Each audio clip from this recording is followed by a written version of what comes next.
Iran के वो 5 बड़े हथियार जो मिडिल ईस्ट में अमेरिकी नौसैनिक बेड़े को चुनौती देंगे। नमस्कार, मैं हूं आपके साथ आयुषी गुप्ता। ईरान की सैन्य ताकत मिडिल ईस्ट में सबसे बड़ी है, खासकर मिसाइल और ड्रोन्स में। अमेरिका के साथ बढ़ते तनाव के बीच ईरान के हथियार यूएस नेवी के जहाज जैसे USA Abraham Lincoln aircraft carrier को गंभीर चुनौती दे सकते हैं।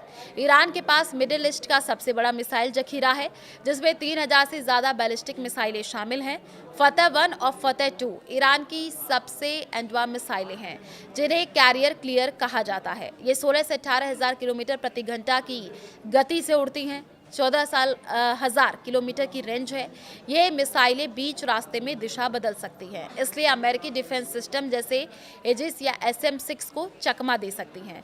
अमेरिकी कैरियर या डिस्ट्रॉयर पर तेज हमला करने के लिए डिजाइन की गई हैं।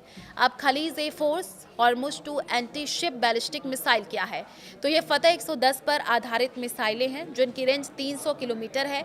स्पीड 3704 से 6174 किलोमीटर पर आवर है। 650 किलोग्राम वॉर हेड वाली ये मिसाइलें जहाजों को निशाना बनाने के लिए बनी हैं। सुपरसोनिक स्पीड की वजह से इंटरसेप्ट रोकना मुश्किल है। स्ट्रेट ऑफ हॉर्मुज में अमेरिकी जहाजों को सीधा खतरा है। ईरान के पास 2000 से 3000 किलोमीटर रेंज वाली हजारों बैलिस्टिक मिसाइलें हैं, जैसे सिजिल और खुरम शहर। ये अमेरिकी बेस जहाज या सहयोगी देश जैसे इजराइल पर एक साथ कई हमले सैचुरेशन अटैक कर सकती हैं, जिससे डिफेंस सिस्टम ओवरलोड हो जाता है। ये एंटी शिप और लैंड अटैक मिसाइलें हैं, जिनकी रेंज 1000 किलोमीटर से ज़्यादा है। ये ज़मीन के करीब उड़ती हैं, इसलिए रडार से छिप जाती हैं। समूह में स्वाम इस्तेमाल करके अमेरिकी जहाज़ों को डिफेंस को चुनौती दे सकती हैं। फारस की खाड़ी में शिपिंग को रोक सकती हैं। शाहिद ड्रोन्स UAV जैसे शाहोद 136, 139 स्वाम अटैक ड्रोन्स प्लस मिसाइलें एक साथ ये यूएस डिफेंस को ओवरलोड कर सकते हैं।